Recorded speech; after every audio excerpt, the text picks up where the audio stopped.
बिस्मिल्लाहिर्रहमानिर्रहीम। आज हम प्रॉब्लम नंबर 14.1 करेंगे। प्रॉब्लम 14.1 जो है आपका उस टॉपिक से रिलेटेड है जो प्रीवियस लेक्चर के अंदर हमने देखा था कि कंडक्टर को हम एक यूनिफॉर्म मैग्नेटिक फील्ड के अंदर प्लेस कर रहे थे और उसके ऊपर एक फोर्स एक्सर्ट हो रही थी। तो प्रॉब्लम आपके पास है कि एक हॉरिजॉन्टल स्ट्रेट वायर है जिसकी लेंथ जो आपको गिवन दे दी गई 5 सेंटीमीटर है और उसका जो वेट पर मीटर है वो 1.2 ग्राम है और उसको आपने एक मैग्नेटिक फील्ड के अंदर प्लेस किया है जिसकी मैग्नेटिक फील्ड स्ट्रेंथ जो है 0.6 वेबर पर मीटर स्क्वायर है। और कह रहे हैं जो रेजिस्टेंस है वो वायर या स्ट्रेट वायर जो आपने मैग्नेटिक फील्ड के अंदर प्लेस की है अगर उसकी रेजिस्टेंस 4 ओम पर मीटर है, 5 सेंटीमीटर की बात नहीं कर रहा, वो पर मीटर के लिए आपको रेजिस्टेंस बता रहा है, that is 3.8 metre ohm per metre. So calculate the potential difference to be applied between the end of wire to make it just self supporting. कितना पोटेंशियल डिफरेंस हमें उस वायर के लिए चाहिए कि ताकि वो सेल्फ सपोर्टिंग हो जाए। तो लेट्स सी कैसे करेंगे। सबसे पहले डाटा बना लेते हैं हम लोग। तो डाटा के अंदर सबसे पहले जो चीज दी है हमें वो लेंथ दी हुई थी कि आपके जो स्ट्रेट वायर की लेंथ है वो कितनी है, 5 सेंटीमीटर है। तो सेंटीमीटर को सबसे पहले आपने 100 पे डिवाइड करना है ताकि आप मीटर जो कैपिटल यूनिट है हमारे पास उसमें कन्वर्ट कर सके। तो 5 को 100 पे डिवाइड करें तो 0.05 मीटर आ जाएगा। नेक्स्ट जो है मास है स्मॉल एम से हम डिनोट कर रहे हैं। इसकी वजह ये है कि आपकी जो टोटल लेंथ 5 सेंटीमीटर ही है लेकिन ये जो मास गिवन है वो पर मीटर के हिसाब से गिवन है, यानी कि 1 मीटर का जो मास है 1.2 ग्राम है। हमें क्या करना है आप सबसे पहले स्टेप के अंदर कि जो आपके पास गिवन लेंथ है दैट इज 0.05 उसके लिए टोटल मास क्या होगा वो कैलकुलेट करेंगे। तो आपने सिंपल क्या करना है 1.2 ग्राम जो कि गिवन है उसको टोटल लेंथ से क्या करेंगे दैट इज 0.05 दोनों को मल्टीप्लाई कर दें तो आपके पास जो टोटल मास आएगा उस लेंथ का वो क्या आएगा 0.06 ग्राम आ जाएगा। 0.05 को 1.2 को मल्टीप्लाई करें तो 0.06 ग्राम आ जाएगा। फिर इसी मास को ग्राम टू केजी से आएंगे तो सिंपल क्या कि हमने 0.06 को 1000 पे डिवाइड किया तो आपके पास क्या आंसर आएगा 6 एक्सपोनेंट माइनस 5 केजी। ये total mass of the straight wire आ जाएगा। नेक्स्ट जो है हमारे पास मैग्नेटिक फील्ड की वैल्यू दैट इज 0.6 गिवन है। Then resistance again small R से डिनोट किया, जैसे स्मॉल एम की बात की थी इसी तरह हम स्मॉल आर की भी बात कर लेते हैं। स्मॉल आर जो रेजिस्टेंस वो वैल्यू है जब 1 मीटर की लेंथ होगी, 1 मीटर की वायर होगी तो उसकी रेजिस्टेंस 3.8 ओम बन रही है। बट राइट नाउ हमारे पास 1 मीटर की वायर तो है नहीं, सिर्फ आपके पास 5 सेंटीमीटर की वायर है। तो 5 सेंटीमीटर वायर के लिए जो आपके पास टोटल रेजिस्टेंस होगी अगेन वही आपने 0.05 को क्या करना है 3.8 से मल्टीप्लाई करना है तो 0.19 ओम ये रेजिस्टेंस टोटल आपकी आ जाएगी। नेक्स्ट वोल्टेज आपने फाइंड आउट करना है। तो क्लास जो फार्मूला ड्राइव किया था वो क्या था फोर्स इज इक्वल टू यहाँ पे वेट के बराबर होगी, यानी कि सेल्फ सपोर्टिंग की बात हो रही है तो हमेशा याद रखिएगा फोर्स किसके बराबर हो जाएगी वेट के बराबर। फोर्स का फार्मूला हमने देख लेट्स से हमने इससे कभी पढ़ा था F is equal to IBL पढ़ा था या BIL कर लें आप इसको, ये हमारे पास BIL आ गया फोर्स का फार्मूला। बट यहाँ पे सेल्फ सपोर्टिंग की बात हो रही है तो ये जो फोर्स होगी वो उस वायर के वेट के बराबर होगी। तो यहाँ पे आ जाएगा mg इज इक्वल टू क्या आ जाएगा BIL आ जाएगा, राइट। फिर उसके बाद नेक्स्ट देखते हैं हम लोग हमारे वेट को हमने B force magnetic force on a current carrying conductor के बराबर प्लेस किया। देन जो करंट है वो ओम्स लॉ के मुताबिक हम जानते हैं कि V अपॉन R होता है वोल्टेज और रेजिस्टेंस की रेशियो होती है। यहाँ से हम V वोल्टेज फाइंड आउट करना है तो बाकी चीजों को आप इक्वल की दूसरी साइड लेके जाएंगे तो mg R डिवाइड हो रहा है वहां जाके R mg से मल्टीप्लाई हो रहा है और V से मल्टीप्लाई कर रहे थे यहाँ के क्या हो जाएंगे डिवाइड हो जाएंगे। तो ये फार्मूला आपके पास बन चुका है V is equal to mg R upon BL।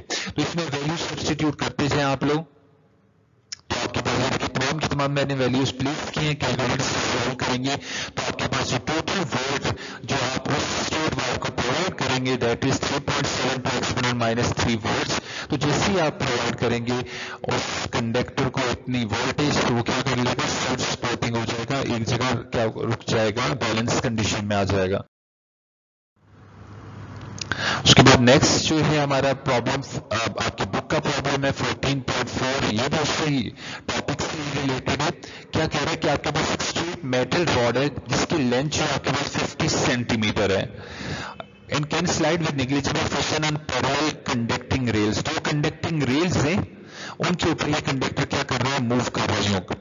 Right angle to the magnetic field, देखिए आपके पास रेल्स जो हैं आपके पास magnetic field right angle magnetic field की डायरेक्शन इसमें डाउनवर्ड है, आपका रेल यू मूव कर रहा है, मींस परपेंडिकुलर मूव कर रहा है।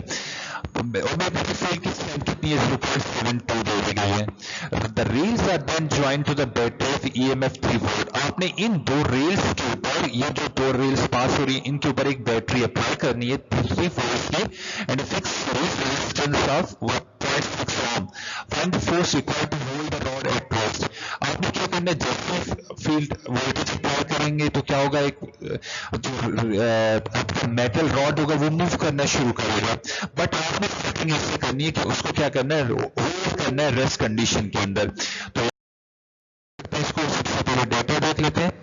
डाटा के अंदर जो चीजें की मैंने लेंथ आपको 50 सेंटीमीटर, सेंटीमीटर के मीटर में जाने के लिए अगेन 100 पे आपने क्या करना है, डिवाइड करना है, तो आपके पास आंसर होगा 0.5 मीटर।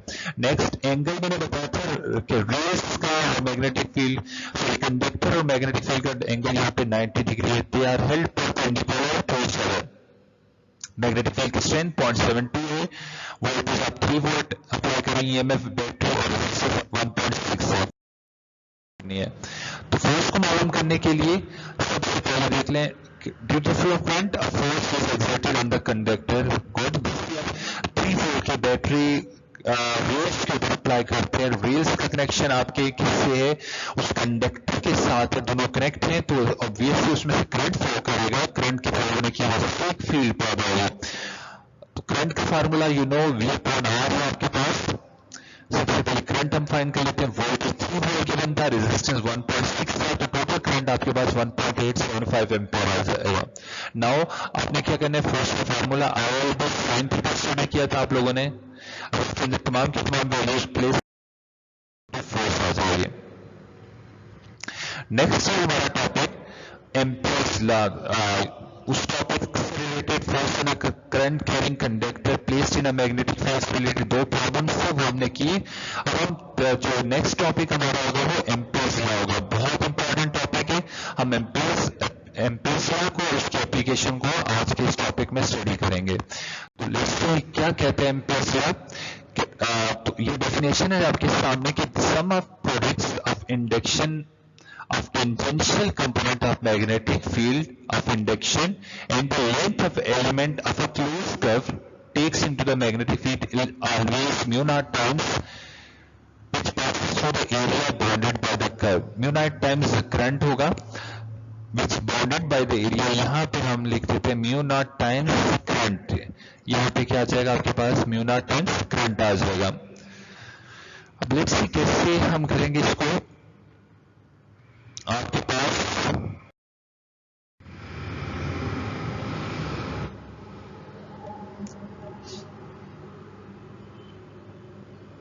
मैथमेटिकली फॉर्म में इसको कैसे शो करेंगे हम लोग, देखिए ये लिखा हुआ आपके पास B dot del L is equal to mu naught multiply by current enclosed. ये मैथमेटिकल फॉर्म है आपकी किसके, एम्पीयर्स लॉ की। यहाँ पे क्या शो करेगा, होश लेके वहां लिखा हुआ था, हमने पढ़ा था स्टेटमेंट के अंदर, the sum of tangential component of magnetic field के ये जो B है आपके पास, इसमें हम पॉइंटर यूज कर लेते हैं यहाँ से, ये B जो है आपके पास ये B है, ये मैग्नेटिक फील्ड है, मैग्नेटिक फील्ड ऑफ इंडक्शन है। इसका आपने कंपोनेंट लेना है, कोई जो वो कंपोनेंट लेना है जो कि अलोंग द लेंथ होगा। फॉर एग्जाम्पल देखिए हमने इससे कभी स्टडी किया होगा कि एक वेक्टर F है और it makes an angle theta with the horizontal axis. और आपका ये एक्स एक्सिस बना रहा है किसके साथ,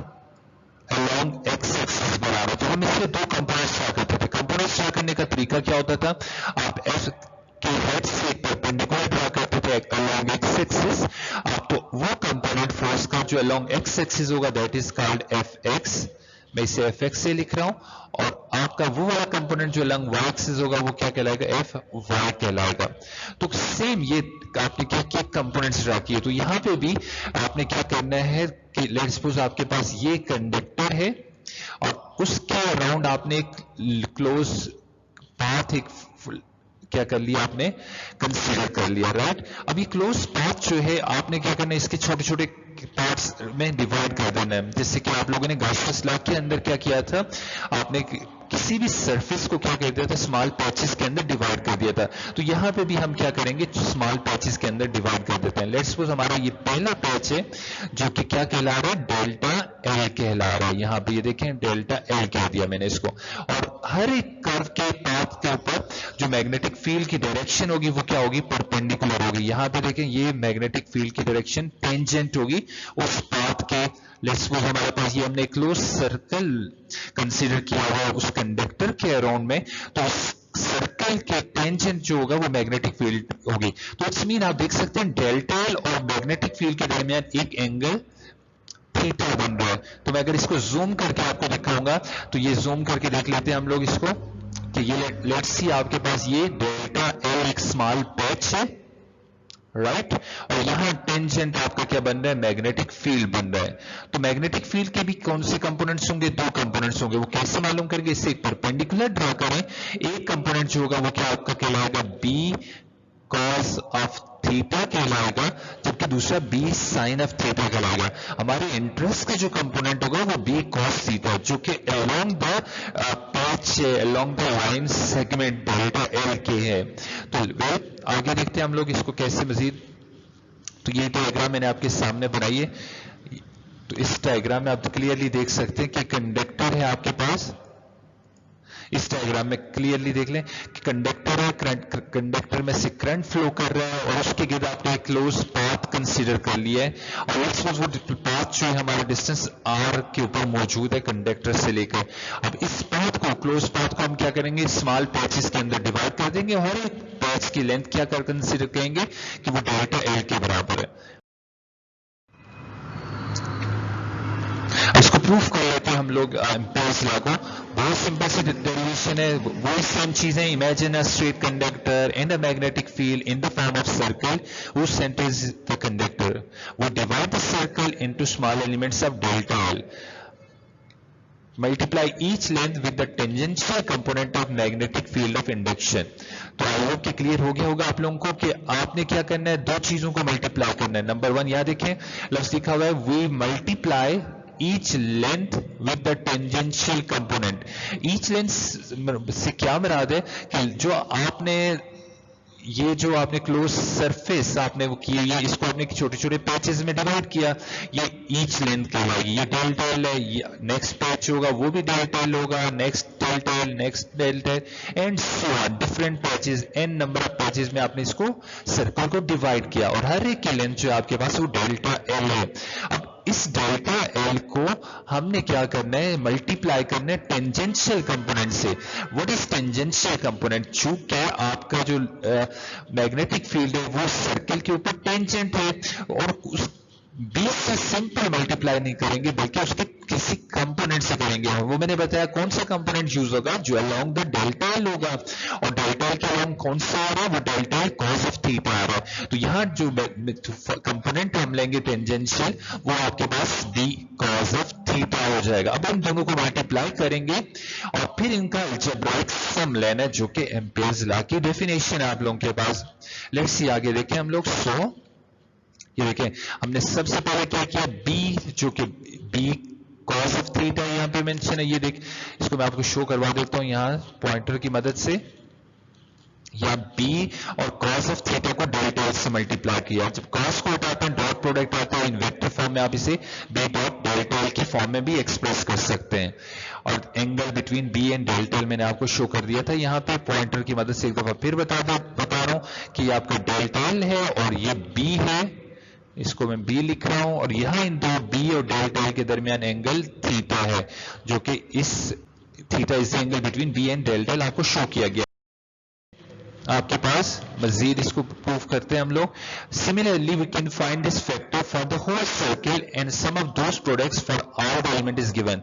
इसी तरह को है कि आपने ये तो सिंगल पैच की बात की, एक पैच की बात की है, अगर इसी तरह कंटिन्यू करते चले जाएंगे तो there are n number of patches that contain in that circle, assume circle में। तो हम सबको अगर आप सम अप करेंगे तो सम अप के लिए हम समिशन का साइन इस्तेमाल करेंगे। तो देख सबसे पहले देख ले, summation B dot del L का इस्तेमाल किया, यहां पे भी summation B del L cos of theta, dot को हटा के एल कॉस थीटा लिख दिया।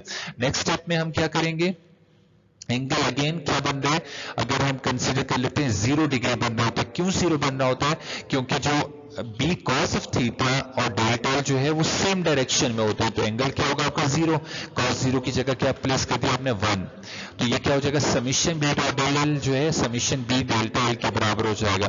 देन नेक्स्ट क्या होगा आपके पास, हाँ बी डेल एल को 1 से मल्टीप्लाई किया तो बी डॉट डेल एल आपके पास आ चुका है। ये देखिए डेल डेल को इन दोनों को मल्टीप्लाई किया, summation B dot del L आ गया आपके पास। स्टेप होगा since B is constant on the whole circle, इसको कैसे अंडरस्टैंड करते हैं, लेट्स सपोज ये आपका कंडक्टर है और ये आपने एक आपकी अज्यूम्ड सर्कल है। लेट्स सपोज ये वाला डिस्टेंस, सॉरी डायग्राम थोड़ी सी आपकी यहां पे इतनी क्लियर नहीं बन पाई, तो इसको दोबारा से चेंज कर लेते हैं हम लोग, यहां पे दोबारा से ड्रा करने की कोशिश करते हैं। ये आपके पास एक स्ट्रेट कंडक्टर है और इसके गिर्द लेट्स सपोज हम एक अज्यूम सर्कल कंसीडर कर लेते हैं। लेट्स सपोज एक पैच आपने ये कंसीडर कर लिया, हमने कहा एक पैच यहां पे है और एक पैच यहां पे, हम सिर्फ 2 पैचेस की बात कर ले तो कंडक्टर यहां सेंटर में प्लेस हुआ है। यहां से यहां का डिस्टेंस अगर आप देखें या यहां से यहां का डिस्टेंस देखें, चूंकि करंट आपका आई जो है इस कंडक्टर में से फ्लो कर रहा है, तो करंट की वजह से जो मैग्नेटिक फील्ड पैदा होगा वो क्या होगा, इधर इस पैच की बात करें या इस पैच की बात करें, दोनों के लिए वो क्या होगा, सेम होगा। तो मींस बी जो है वो यूनिफॉर्म होगी throughout the whole circle, throughout the whole assume circle जो है वो आपका बी क्या रहेगा, कांस्टेंट रहेगा। तो यही बात उसने मेंशन की है, since B is a constant on the whole circle, so आपका बी जो है इस समीशन साइन से बाहर आ जाएगा और बाकी जो चीज रहेगी इसको आपने यूं लिखना करना है आपने। लेट्स सी मैं इसको आपको करके दिखा देता हूं कि ये आपके पास हमने कहा summation B dot del L था, ये वेक्टर फॉर्म में थे आपके पास। अब डॉट को हटाएंगे तो आपके पास क्या होगा, वो बी के सिंपल क्या हो जाएगा, summation B del L cos of theta, cos theta की जगह हमने क्या रख दिया था 0 1 आ गया, तो बी डेल एल आ गया। अब वो बी के बारे में कह रहे हैं कि बी कांस्टेंट है और जब कांस्टेंट होता है ये हमेशा समीशन साइन से क्या आ जाएगी, बाहर आ जाएगी, एज ए कोएफिशिएंट में लिया जाएगा। तो कांस्टेंट चीज के ऊपर वो ऑपरेशन आपका समीशन का अप्लाई नहीं होगा, इंटीग्रल का अप्लाई नहीं होगा। तो क्या रह जाएगा, simple B dot summation delta L है। समीशन डेल एल से क्या मुराद है कि तमाम के तमाम पैचेस को आप ऐड कर रहे हैं तो पूरे सर्कल के जो टोटल लेंथ हो जाएगी वो क्या होगा, उसके लिए हमने सिंपल सा एक फार्मूला सर्कमफ्रेंस का पढ़ा होगा कि कोई सर्कल होती है तो उसकी गोलाई कैसे मालूम करेंगे, वो सर्कमफ्रेंस का फार्मूला लगाएंगे। तो ये जो समीशन डेल एल होगा आपके पास दिस वन, इसका फार्मूला क्या होगा, 2 पावर आर हो जाएगा। और बी जो है यूजिंग बाउट-सावर्ट्स लॉ आपके पास मैं फार्मूला बता देता हूं, ये जो फार्मूला ये बी का होता है ये बाउट-सावर्ट्स लॉ से ड्राइव किया गया है और ये किसके बराबर होता है, mu naught R upon 2 power. बस इसको आपने रिमेंबर करना है कि इसके बराबर बी की वैल्यू ये होती है और सर्कमफ्रेंस ऑफ सर्कल की जगह आपने क्या पुट कर दिया 2 पावर। अब देखिए इसको रिड्यूस करते हैं हम लोग, ये देखिए बाउट-सावर्ट्स लॉ मैंने यहां शो किया है। नेक्स्ट जो आप करेंगे इसको, तो आप नेक्स्ट स्लाइड में देखें 2 पावर से कैंसिल होके simple summation B dot del L जो है आपके पास म्यू नॉट आई के बराबर आ जाएगा।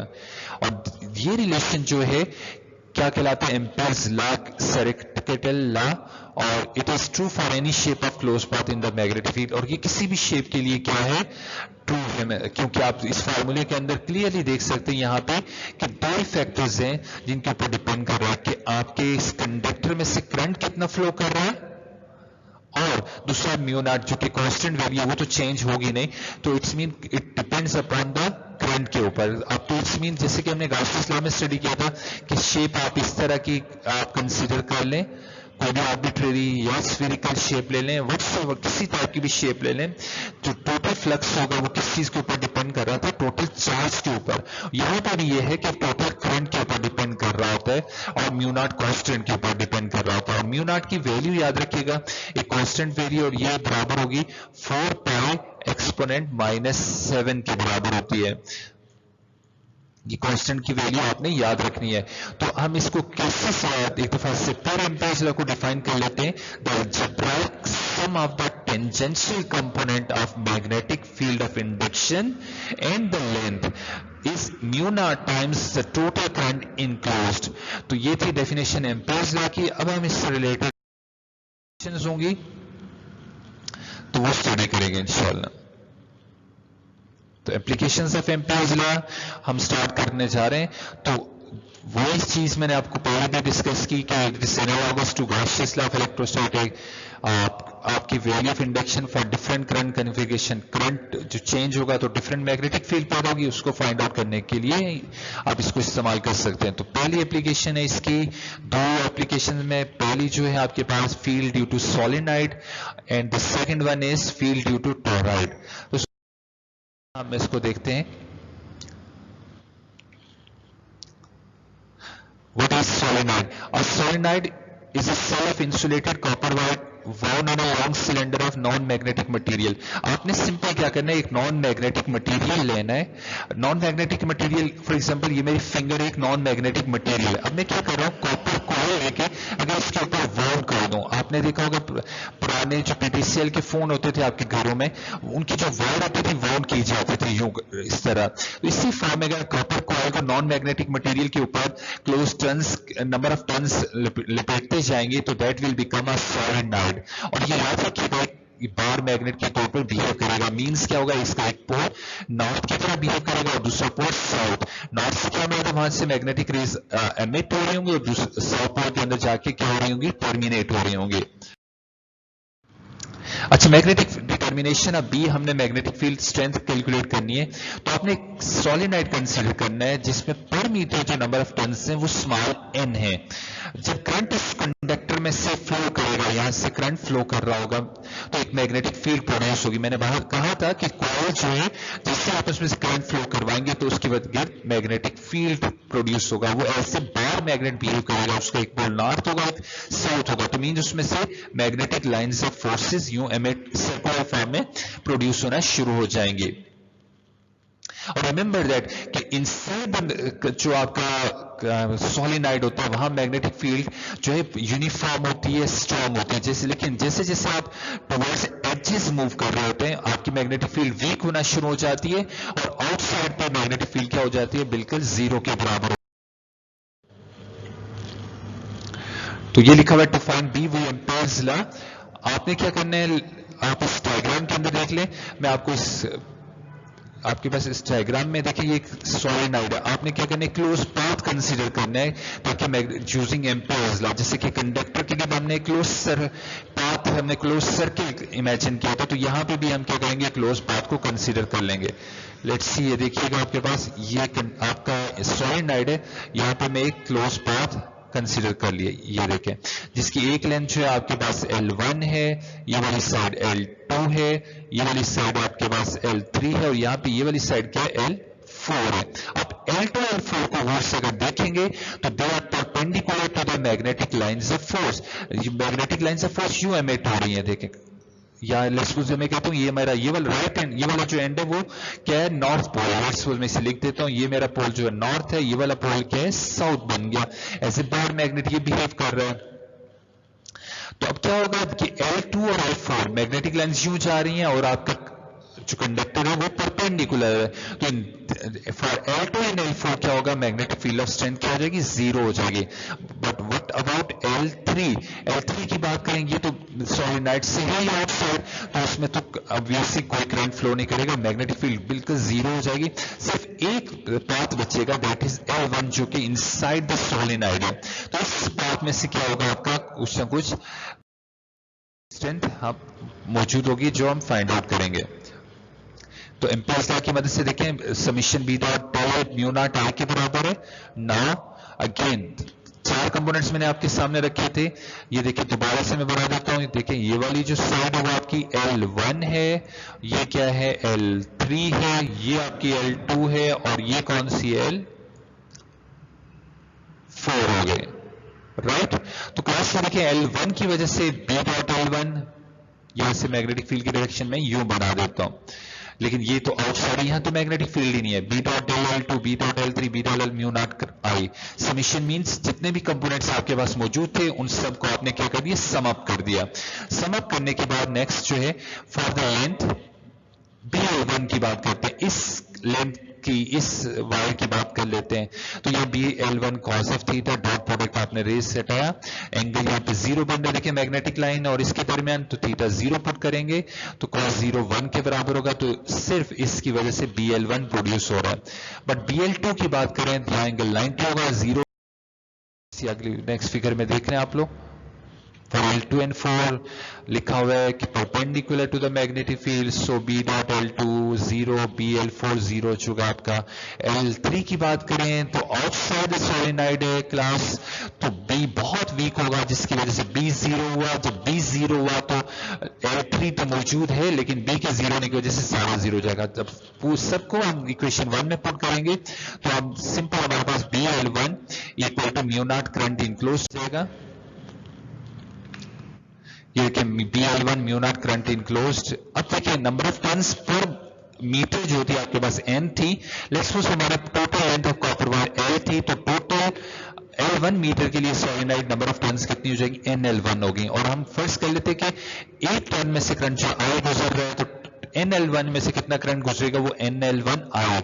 सिंपल करंट को शो करने के लिए इस करंट जो इनक्लोज है, टोटल करंट हमने मालूम किया वो किसके बराबर आ रहा है, NL1I के बराबर है। इस वैल्यू को हम इस जगह पुट करेंगे तो आपके पास आंसर क्या हो जाएगा, ये तो टोटल करंट हुआ। अब पुट कर देते हैं हम इक्वेशन 2 के अंदर, तो देखिए BL1 is equal to mu naught NL1I आ जाएगा। L1 को आप क्या कर दें, L1 से रिड्यूस करें तो simple B is equal to mu naught NI आ जाएगा। तो ये एक इंपॉर्टेंट फार्मूला है जो कि सोलेनोइड के लिए,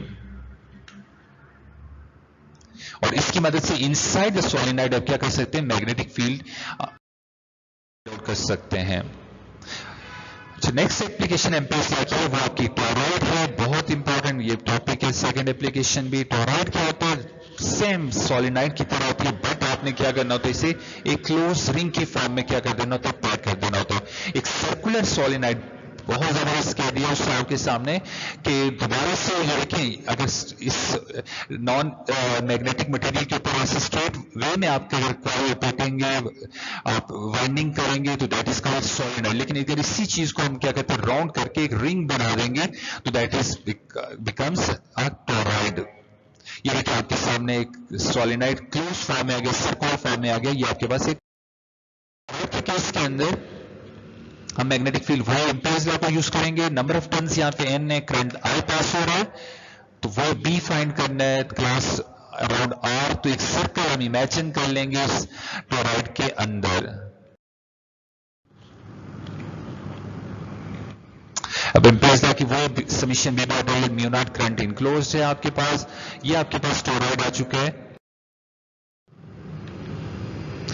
यहाँ पे नंबर ऑफ टर्न्स N है। अगेन टोटल करंट जो होगा N टर्न्स के लिए म्यू नॉट NI आ जाएगा यहाँ पे, और summation B dot L mu naught NI हो गया आपके पास। B डॉट L चूंकि आपका सोलेनोइड इस दफा क्या है, सर्कुलर फॉर्म में है, तो B कांस्टेंट होगा, यूनिफॉर्म होगा पूरे सर्कल के लिए, और समीशन डेल L 2 पावर के बराबर हो जाएगा। 2 पावर मल्टीप्लाई करें, यहाँ के क्या कर दें, इसको डिवाइड कर दें। तो ये था फार्मूला किसके लिए, टॉरॉइड के लिए। एक सिंपल सा फार्मूला जो कि आप यूज करके आप टॉरॉइड के लिए magnetic field of strength calculate कर सकते हैं। उसके बाद नेक्स्ट हमारा है, यहाँ पे एक नोट है इससे रिलेटेड कि द फील्ड इनसाइड और आउटसाइड 0। तो हमेशा याद रखिएगा जो magnetic field strength of torrid है वो इससे रिलेटेड जो है इनसाइड और आउटसाइड क्या होगी, 0 होगी। तो इससे रिलेटेड प्रॉब्लम है 14.5, बहुत सिंपल सा प्रॉब्लम है। टोराइड का फॉर्मूला आपने यूज करके क्या करना है, इसको सॉल्व करना है। बट 2 हिस्सों में है, तो आप ये देखिए, हमें डाटा के अंदर इसको देख लें, वैल्यू दी गई है मैग्नेटिक फील्ड की, म्यू नॉट कांस्टेंट की वैल्यू आपको दे दी गई है, और रेडियस की वैल्यू आपको गिवन है, नंबर ऑफ टर्न्स हैं, और करंट मालूम करना, और म्यू नॉट की वैल्यू दे दी गई है। तो आज के लिए इतना ही, बाकी जूम सेशन के अंदर हम बाकी चीजें डिस्कस करेंगे इंशाल्लाह।